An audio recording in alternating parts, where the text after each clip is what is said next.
Si eres de los que piensan que las leyendas se quedan en los pueblos donde nacieron, apaga esto ahora. Vete a ver algo que te haga reír, porque lo que voy a contarte no es un cuento folclórico, es una advertencia médica. El pecado es un virus, y hay cosas ahí fuera, en las alturas donde el aire no llega, que huelen ese virus.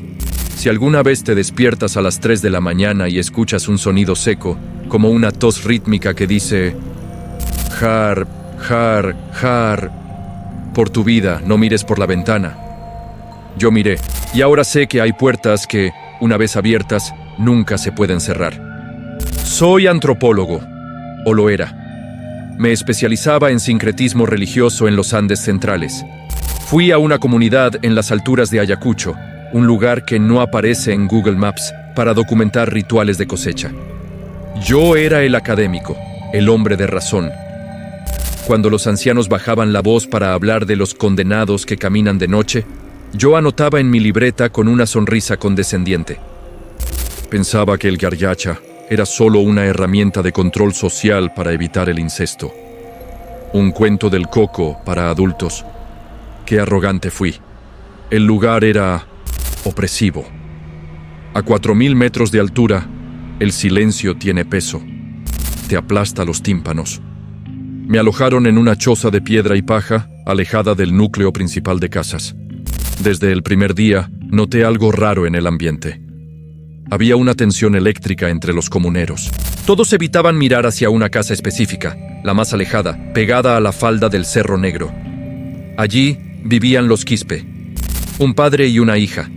Nadie les hablaba. Cuando ellos bajaban al pueblo a buscar agua, la gente se apartaba. Las mujeres escupían al suelo y murmuraban rezos en quechua. Yo sentía la repulsión en el aire. Era un olor. No a suciedad física, sino un olor metálico, como a sangre vieja y culpa rancia. Pasé 3 semanas allí. Mis sueños empezaron a cambiar. Soñaba con cosas prohibidas, cosas que me daban vergüenza al despertar. Sentía que la montaña misma me estaba susurrando pensamientos impuros.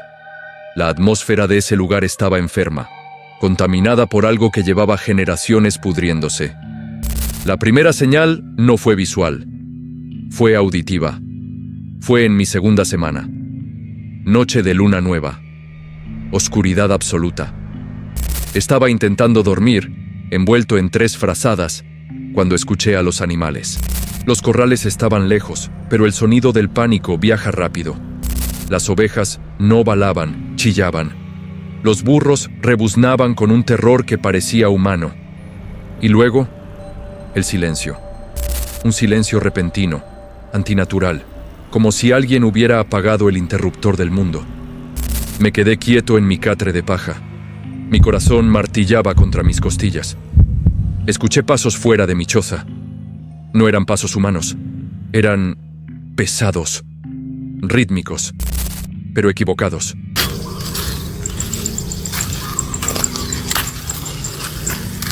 Como si algo caminara sobre 2 patas, pero con pezuñas en lugar de pies.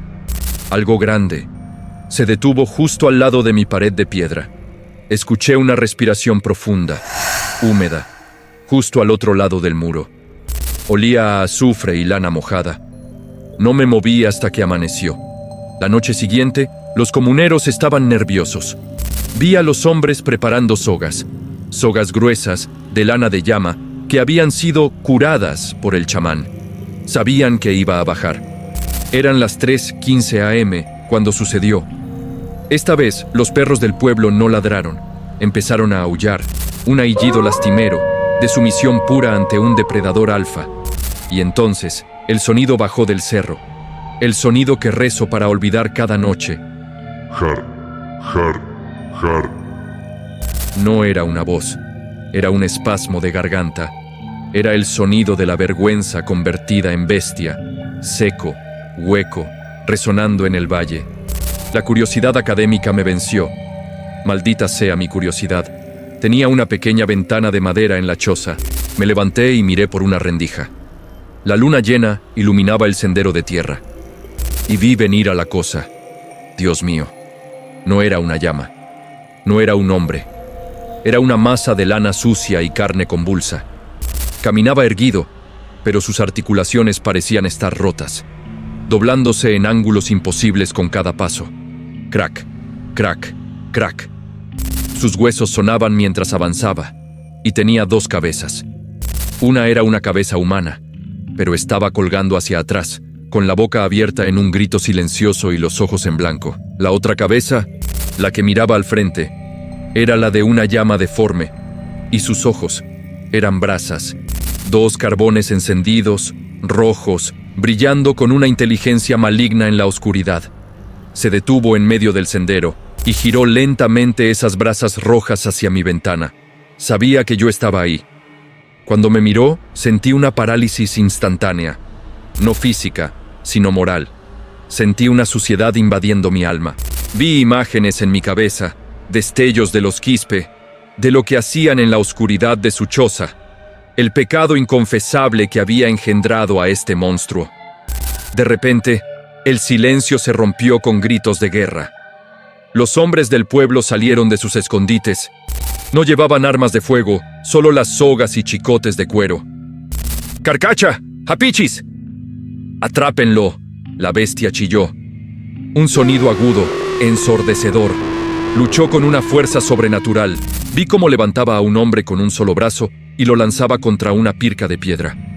Escupía una baba verdosa que humeaba al tocar el suelo. Pero eran muchos, y las sogas de lana parecían quemarle la piel. Lo rodearon, lo tumbaron. El forcejeo duró horas. La bestia aullaba, pidiendo clemencia con voz humana, y al segundo siguiente rugía y mordía como animal. Nadie durmió. Esperaron el amanecer. Dicen que el jarjacha solo vuelve a su forma humana con el primer rayo de sol. Yo salí cuando clareaba. Tenía que verlo. Ahí estaban, en el suelo de tierra, amarrados espalda contra espalda, desnudos y cubiertos de moretones. El padre y la hija Quispe. Ya no había monstruo, solo 2 humanos miserables, temblando de frío y vergüenza. El padre lloraba mirando al suelo, pero la hija levantó la vista mientras yo me acercaba. Sus ojos ya no eran rojos, eran negros, profundos. Me miró fijamente, y en medio de su desgracia, sus labios se curvaron en una sonrisa cómplice. Hice mis maletas y me fui esa misma mañana. No me despedí de nadie. Volví a Lima, a la civilización, a las luces de neón y el ruido del tráfico que tapa cualquier otro sonido. Pensé que estaba a salvo. Escribí mi tesis. Intenté olvidar. Pero la antropología me enseñó algo. Los mitos no mueren. Solo se adaptan. Hace una semana mi hermana vino a vivir conmigo por unos problemas económicos. Es solo temporal. Duerme en el cuarto de invitados. Desde que ella llegó, el aire en mi departamento ha cambiado. Se siente denso, pesado. Y anoche me desperté a las 3:00 am. No había viento andino, solo el zumbido de la refrigeradora. Pero entonces lo escuché. No venía de la calle, no venía de la sierra, venía del pasillo de mi propia casa. Un sonido rítmico. Clac, clac, clac. Pasos descoordinados. Me levanté y abrí un poco la puerta de mi cuarto.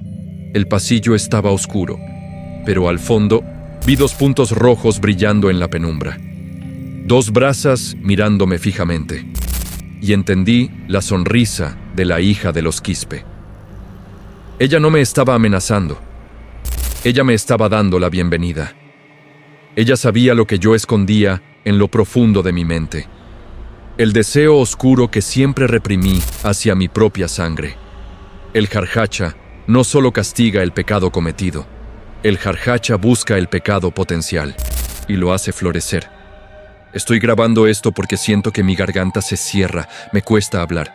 Siento una necesidad incontenible de empezar a carraspear. Har.